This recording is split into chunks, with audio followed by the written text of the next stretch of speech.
আলহামদুলিল্লাহ, আজ 2026 সালের প্রথম শবে কদরের রাত, অর্থাৎ 21শে শবে কদর। আল্লাহর নবীজি ওয়াদা করে তার প্রিয়তমা স্ত্রী হযরত আম্মাজান আয়েশা রাদিয়াল্লাহু তাআলা আনহাকে বলেছেন, ওগো আয়েশা, এই শবে কদরের রাত্রে যদি তুমি একটি দোয়া পাঠ করতে পারো, আল্লাহ তাআলা তোমার সারা জীবনের গুনাহগুলো এমন ভাবে ধুয়ে মুছে ছাপ করে দিবেন যেন তোমার আমলনামায় কোনো গুনাহের চিহ্নই থাকবে না। এই সঠিক নিয়ম মেনে যদি আপনি আল্লাহ তাআলার কাছে রিজিকের জন্য দোয়া করেন, আল্লাহ তাআলা আপনাকে রিজিক দিবেন, অভাব অনটন দূর করবেন, আপনার পরিবার সংসারে চতুর্দিক থেকে রিজিক দিবেন, আপনার ঘরে টাকা পয়সা ধন দৌলত আল্লাহ তাআলা এত বেশি দিবেন আপনি কল্পনাও করতে পারবেন না। মোট কথা, এই একটি ছোট্ট দোয়া যদি আপনি সঠিক প্রসেসে সঠিক নিয়ম মেনে পড়তে পারেন, আল্লাহ তাআলা আপনার সারা জীবনের সমস্ত গুনাহগুলো ক্ষমা করে আপনার রিজিকের মধ্যে বরকত দান করবেন। বালা মুসিবত, অভাব অনটন, দুঃখ কষ্ট, মানসিক যন্ত্রণা সবকিছু দূর করে আপনার মনের আশাগুলো আল্লাহ তাআলা পূরণ করবেন। প্রিয় ভাই ও বোন, এই রমজানের সবচেয়ে বড় পাওয়া হতে পারে আপনার জন্য যদি আপনি নিজের গুনাহগুলো ক্ষমা করাইতে পারেন। মনে রাখবেন, আল্লাহর নবী বলেছেন, আপনি যদি এই রমজান মাস পেয়ে নিজের গুনাহগুলো ক্ষমা করাইতে না পারেন তাহলে আপনি ধ্বংস হয়ে যাবেন। আর যাই হোক, এই শবে কদরের রাত্রে নিজের গুনাহগুলো ক্ষমা করানোর জন্য এই একটি ছোট্ট দোয়া সহি শুদ্ধভাবে আপনি শিখে যান, নিজের মা বাবা ভাই বোন আত্মীয় স্বজন সবাইকে শিখান। তাহলে চলুন সেই দোয়াটি কিভাবে পড়তে হয়, সেই দোয়াটি কি আমরা জেনে নেই। সেই দোয়াটি পড়ার আগে প্রথমে আপনি অজু করে নেবেন।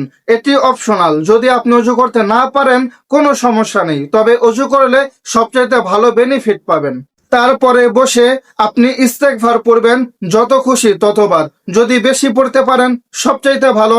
আল্লাহর নবীজি প্রতিদিন কমপক্ষে 70 বার তারও বেশি ইস্তেগফার পড়তেন। ইস্তেগফারের দোয়া অনেক বড় বড় রয়েছে, আজকে আমি আপনাদেরকে ছোটটি বলে দিব যেটি আল্লাহর নবী বেশি পাঠ করতেন সংক্ষেপে। সেটি হলো আস্তাগফিরুল্লাহ, আস্তাগফিরুল্লাহ, আস্তাগফিরুল্লাহ। এভাবে আপনি 70 বার 100 বার যতবার সম্ভব আপনি পড়বেন। মনে রাখবেন, এই ইস্তেগফার পড়লে আল্লাহ তাআলা আপনাকে আরো 4-5টি পুরস্কার দান করবেন। 1 নাম্বার, আপনার জীবনের সমস্ত গুনাহ আল্লাহ ক্ষমা করে দিবেন।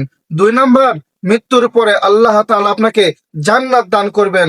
আর 3 নাম্বার, জান্নাতের নহর থেকে আল্লাহ তাআলা আপনাকে সেরব পান করাবেন, মানে পানি পান করাবেন, যে পানি আপনি একবার খেলে 70,000 বছর আর পানির পিপাসা লাগবে না। আর 4 নম্বরে, এই দুনিয়ায় আল্লাহ তাআলা কখনো আপনাকে রিজিকের অভাব দিবেন না, না চাইতেই আল্লাহ তাআলা আপনার দারিদ্রতা দূর করে দিবেন। আপনি যা চাইবেন আল্লাহ তাআলা সব দোয়া কবুল করবেন। এইভাবে আপনি ইস্তেগফার পড়ার পরে দুরূদ শরীফ পড়বেন। একটু পরেই আপনি বিশেষ দোয়াটি পড়তে যাচ্ছেন শবে কদরের।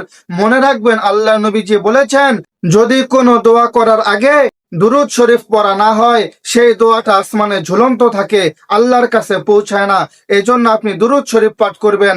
বড়টি যদি নাও পারেন ছোট দুরূদ পড়বেন, যেটি আল্লাহ নবীজি শিক্ষা দিয়েছেন। আমি বলে দিচ্ছি, দুরূদটি হলো সাল্লাল্লাহু আলাইহি ওয়াসাল্লাম, সাল্লাল্লাহু আলাইহি ওয়াসাল্লাম, সাল্লাল্লাহু আলাইহি ওয়াসাল্লাম। আস্তাগফিরুল্লাহ যতবার পড়বেন দরুদ শরীফ ততবার পড়বেন। দরুদের এত ফজিলত হাদিসে এসেছে, যদি কোনো ব্যক্তি প্রতিদিন 1000 বার বেশি বেশি দরুদ পড়তে পারে, আল্লাহ তাআলার কাছে দুহাত তুলে কিছু চাইতে হয় না। আল্লাহ তাআলা কিছু চাওয়ার আগেই আসমান থেকে গায়েবী সাহায্য পাঠান। এজন্য প্রিয় ভাই ও বোন, আপনি এই রাতে দুরুদের আমল করুন। আল্লাহর নবীর কাছে ফেরেশতারা আপনার দুরুদটাকে নিয়ে পৌঁছবে। ওগো আল্লাহর নবী, অমুক দেশে বাড়ি, অমুক জেলায় ঘর, অমুক তার নাম, বাবার নাম অমুক। এভাবে বলে বলে নাম ধরে ধরে নবীজির কাছে আপনার দুরুদটা পৌঁছবে। নবীজি খুশি হয়ে যায় যদি উম্মত তার উপরে দুরুদ পাঠ করে। এবং আমাদের নবী কিয়ামতের দিন আমাদের জন্য আল্লাহ তাআলার কাছে সুপারিশ করে আমাদেরকে নিয়ে জান্নাতে যাবেন। ও প্রিয় ভাই ও বোন, দরুদ যেন রিজিকের দুয়ারের চাবি, দরুদ যেন রিজিকের দুয়ারের চাবি। এই জন্য দরুদ শরীফ পাঠ করুন, তারপরে আপনি এই শবে কদরের বিশেষ দোয়াটি পড়ুন। এই দোয়াটি অত্যন্ত ছোট, কিন্তু এর ফজিলত এত বেশি। আম্মা জান আয়েশা রাদিয়াল্লাহু তাআলা আনহা নবীজিকে জিজ্ঞাসা করলেন, ওগো প্রাণের স্বামী, যদি আমি শবে কদরের রাত্রি পেয়ে যাই, আমি কোন দোয়া পড়ব নিজের গুনাহগুলো ক্ষমা করানোর জন্য? আল্লাহর নবীজি বললেন, প্রিয়তমা স্ত্রী, ওগো প্রিয়তমা স্ত্রী, যদি তুমি শবে কদরের পবিত্র রাত্রি পেয়ে যাও, তাহলে এই দোয়াটি বেশি বেশি পাঠ করো। যদি তুমি পাঠ করিতে পারো, আল্লাহ তাআলা তোমার জীবনের গুনাহগুলো এমন ভাবে মুছে দিবেন, কোনো গুনাহের চিহ্নই থাকবে না। দোয়াটি হলো, আমি আস্তে আস্তে ভেঙে ভেঙে বলে দিচ্ছি, আমার সাথে শুনে শুনে জবানে পড়ে পড়ে উচ্চারণ করে করে সহি শুদ্ধভাবে মুখস্থ করে নিন। শবে কদরের দোয়াটি হলো, আল্লাহুম্মা ইন্নাকা আফুউম তুহিব্বুল আফওয়া ফাফু আন্নি। আমি আপনাদের জন্য আস্তে আস্তে বলে দিলাম প্রিয় ভাই ও বোন। আশা করি বুঝতে পেরেছেন। আমি আবার একবার একসঙ্গে টেনে টেনে বলে দিচ্ছি। যখন আপনার মুখস্থ হয়ে যাবে, তখন আপনি এইভাবে পড়বেন, আল্লাহুম্মা ইন্নাকা আফুউন তুহিব্বুল আফওয়া ফাফু আন্নি। দোয়াটি কতবার পড়বেন নির্দিষ্ট কোনো সীমারেখা আল্লাহর নবী বলেন নাই। আপনি যত বেশি সম্ভব, যত বেশি পারেন তত বেশি পড়বেন। এই রাত্রে শুধু নামাজ পড়ে কাটাবেন না, শুধু কোরআন তালাওয়াত করে কাটাবেন না। নামাজ পড়বেন, কোরআন তালাওয়াত করবেন, জিকির করবেন, আর সবচাইতে বেশি বেশি দোয়া করবেন। দুহাত তুলে দোয়া করবেন। এইভাবে এই শবে কদরের দোয়াটি পড়ার পরে আপনি মুনাজাত করবেন। এই রাত্রে কিছুক্ষণ পর পরই মুনাজাত করবেন। কারণ আল্লাহর নবী হাদিসে পাকে বলেছেন, এই রাত্রে ইফতারের পরেই, মাগরিবের পরেই আমার আল্লাহ তাআলা প্রথম আসমানে চলে আসেন আর বান্দাদেরকে ডাকতে থাকেন, উদউনি আস্তাজিব লাকুম। ও আমার বান্দারা, কে রয়েছ অভাবগ্রস্ত, কে রয়েছ ঋণগ্রস্ত, কে রয়েছ মানসিক যন্ত্রণা ডিপ্রেশনের মধ্যে? কার রিজিক লাগবে, কার কি প্রয়োজন, কার কি হাজত, কার মনের আশা পূরণ করতে হবে, আমাকে বলো, আমাকে ডাকো, আমি তোমাদের ডাকে সাড়া দিব।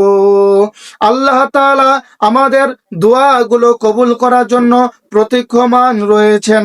এজন্য বেশি বেশি দোয়া করবেন, একটু পর পরেই মুনাজাত করবেন। মুনাজাতের মধ্যে চোখের পানি ছেড়ে দিয়ে চাইতে থাকবেন। মনে রাখবেন, যদি কোনো শিশু বাচ্চা না কান্না করে, তার মাও তাকে দুধ দেয় না। আর আল্লাহ রহমত না চাইতেই পাওয়া যায় না। যারা আল্লাহকে ডাকার মতো ডাকলেন, তারা আল্লাহকেই পেয়ে গেলেন। আমাদের অনেক অনেক প্রশ্ন, হুজুর এত দোয়া করি, আল্লাহ তো আমার দোয়া কবুল করেন না। আমি বলি প্রিয় ভাই ও বোন, সঠিক প্রসেসে আপনি দোয়া করতে পারেন না, আল্লাহকে ডাকার মতো ডাকতে পারেন না, এই জন্য আপনার দোয়া কবুল হয় না। আল্লাহর নবী একটি হাদিসে বলেছেন, যদি কোনো ব্যক্তি দুহাত তুলে আল্লাহর কাছে দোয়া করে, আল্লাহ তাআলা তার দোয়াটাকে ফিরিয়ে দিতে লজ্জাবোধ করেন। এই জন্য প্রিয় ভাই ও বোন, আপনি দুহাত তুলে আল্লাহ তাআলার কাছে দোয়া করুন। এভাবে বেশি বেশি মুনাজাত করুন, আর এই শবে কদরের রাতে দোয়াটি বেশি বেশি পাঠ করুন। আল্লাহ তাআলা আমাদের জীবনের গুনাহগুলো ক্ষমা করে দিন। সবাই কমেন্ট বক্সে লিখুন আমিন, দোয়াতে শরীক থাকুন।